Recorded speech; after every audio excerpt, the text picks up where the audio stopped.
Hey there everybody, this just arrived from Amazon.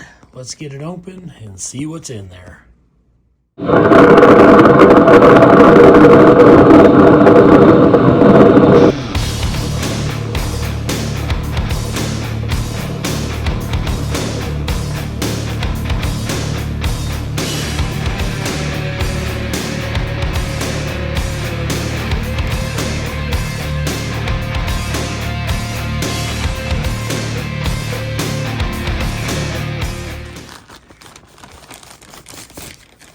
Alright,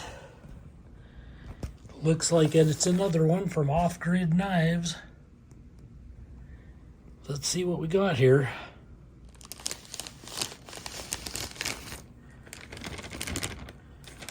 Alright, it is the Caiman XXL fixed blade.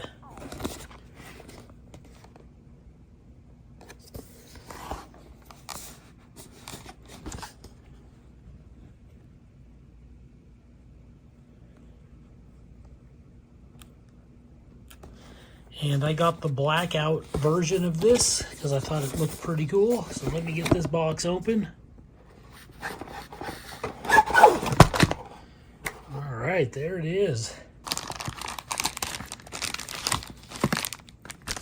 Doesn't look like there's anything else inside the box.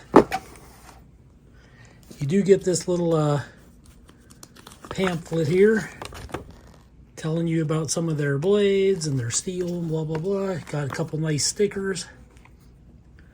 But let's get to the knife. There it is. Has their little Off-Grid Knives emblem right there. It's black on black Kydex, so it's not super easy to see. Has a nice Kydex sheath. You have a decent weep hole there. And you can put this on your belt. It's got Velcro and a snap, so you don't have to remove your belt. That's pretty nice. Yeah, it's got a big push off there for your thumb. It's hard to see, but it is full tang. You can see the steel going all the way through the G10 handles.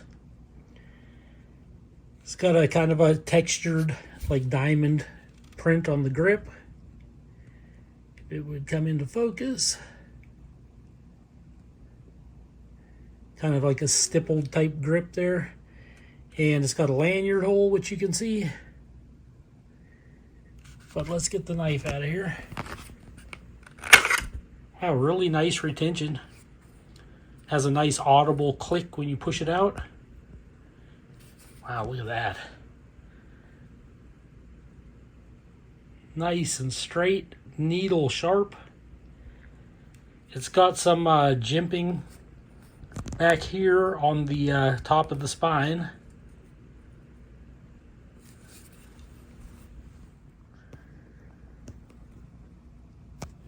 All right, I'm trying to get this camera to focus a little better, so bear with me.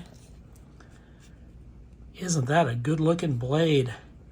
Cryo D2 steel. It's got these scallops up here, so you can like pinch up on it.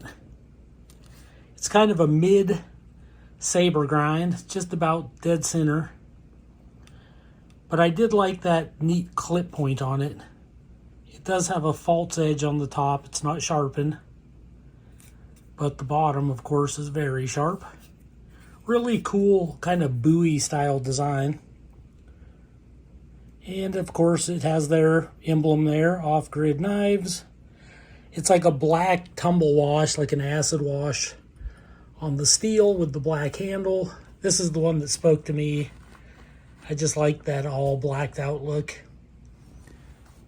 And like I said, it is full tang. You can remove the handle scales also if you want to clean underneath of them. It's got this reverse jimping. I'm not sure if that's for any purpose. Maybe if you held the knife like this. Yeah, that's kind of cool. It actually It's not heavy, but it's got some weight to it. You can definitely feel the weight. Yeah, I like it. I like how it feels in the hand. It's a little bit on the chunky side, but that's pretty nice. It's got a little choil there just to help you start and stop when you're sharpening. That's showing up at all. Then the handle itself has a big kind of finger guard designed right into it. It's got this like belly swell in the middle, then kind of like a recurve back here. Probably choke back on it a little bit if you had a lanyard on there. Yeah, what held me off from purchasing this sooner was just how thin the steel stock was. If it was say like a 1/4 inch thick, or even 3/16, I would have probably jumped on it right away, but it looks like it's only maybe about 1/8, maybe a little thicker in the handle there. But it's just, I don't know, D2 steel and that thin. It might end up being fine, but just, you know, had me worried a little bit. But I guess we'll get some measurements.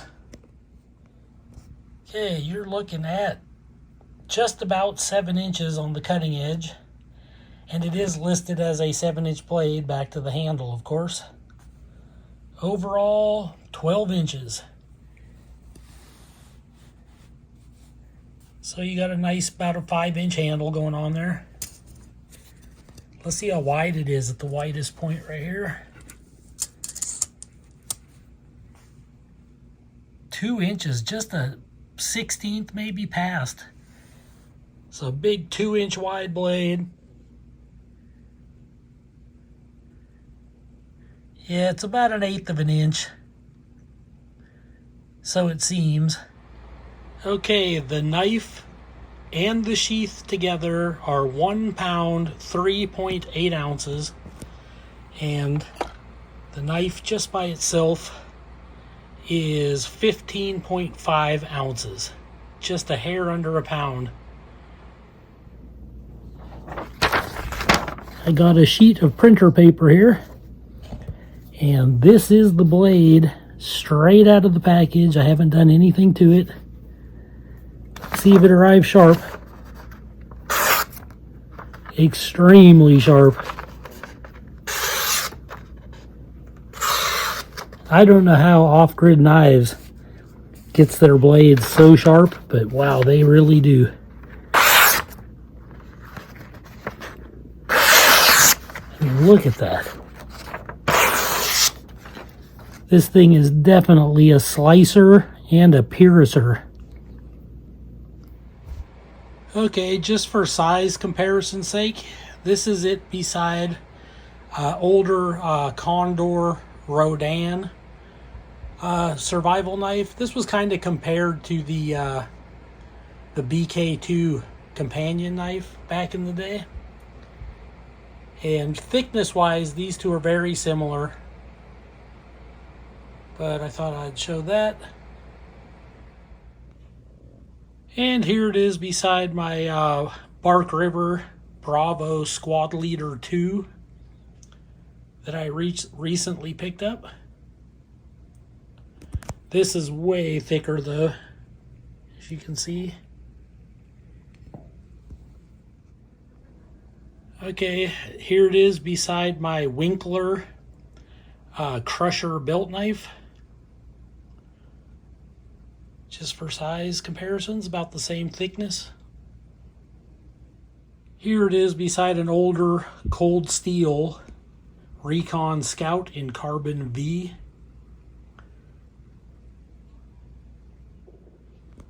And last but not least, here it is beside the SE6.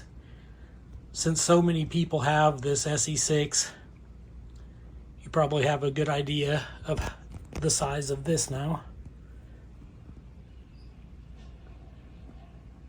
Okay, this is how it sounds when you put it in the sheath. Hear that loud click? It's in there, it ain't going nowhere. Then you push off, you hear another loud click. So yeah, it's a pretty decent knife, it seems like so far. I've never had any issues with their Cryo D2. Yeah, great looking knife. Definitely glad I finally picked it up. Try to get like a thumbnail there. But I think I covered everything. It's got a G10 handle scales. It's full tang, Cryo D2 steel, and it's got like the black acid wash type finish, black wash finish. Comes with a Kydex sheath, nylon belt loop that you don't have to take your belt off to put it on. Pretty nice blade. I hope you enjoyed this unboxing. This is Joe Doomsday, signing out.